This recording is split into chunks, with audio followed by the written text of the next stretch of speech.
कांग्रेस के घोषणा पत्र जारी होने के बाद बीजेपी संभागीय संगठन प्रभारी सरगुजा संजय श्रीवास्तव ने कांग्रेस पर भी गंभीर आरोप लगाया है।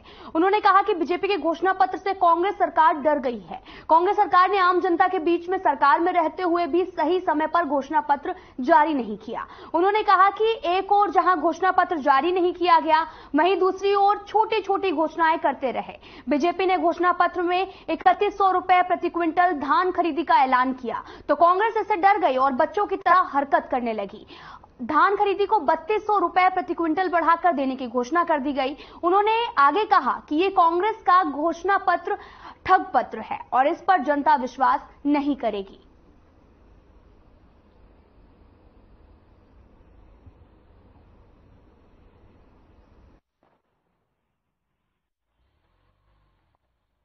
वो पूरा अध्ययन करने के बाद ये कहा जा सकता है कि ये झूठ का पुलिंदा है, ये ठगी पत्र के रूप में सामने आया है। पिछले 5 वर्ष सरकार में रहते हुए जो वादे उन्होंने पूरा नहीं किया है, जो आम जनता में चर्चा का विषय है, उसको फिर से घोषणा पत्र में लेकर वादा करने की हिम्मत इनमें नहीं है, क्योंकि उन्हीं वादों पर जो वादा खिलाफी हुई है उस पर यह सरकार घिरी हुई है, कांग्रेस पार्टी घिरी हुई है।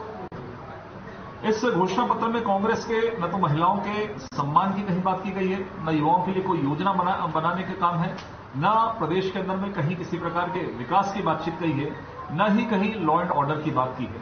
पिछली बार घोषणा पत्र में बड़ी बड़ी बात करके सरकार में आने वाले लोगों ने जो काम नहीं किया है उसको भी इस घोषणा पत्र में शामिल करने की हिम्मत इन्होंने नहीं की है। इसके उलट, इसके विपरीत बीजेपी का जो घोषणा पत्र परसों जारी हुआ था उसमें हमने सभी वर्गों के लिए कार्ययोजना बनाई, चाहे वो युवा हो, चाहे महिलाएं हो, छात्र छात्राएं हो, किसान हो, उद्यमी हो, हर वर्ग के लिए हमने कार्ययोजना बनाई है। मुझे लगता है कि ये घोषणा पत्र देखने के बाद मैं दावे के साथ में कह सकता हूं कि कांग्रेस पार्टी का विश्वास डगमगा गया है और जनता में जो माहौल दिखाई दे रहा है उससे कांग्रेस को स्पष्ट हो गया कि अब वो सरकार में आने वाले नहीं है। सरकार में रहते हुए हमारे जन घोषणा पत्र का इंतजार करके 2 दिन बाद 100 रुपए क्विंटल बढ़ाकर केवल लोगों को भरमाने का काम इन्होंने किया है। बाकी कहीं किसी वर्ग के लिए किसी भी प्रकार की कहीं कोई घोषणाएं इस घोषणा पत्र में शामिल नहीं की गई है।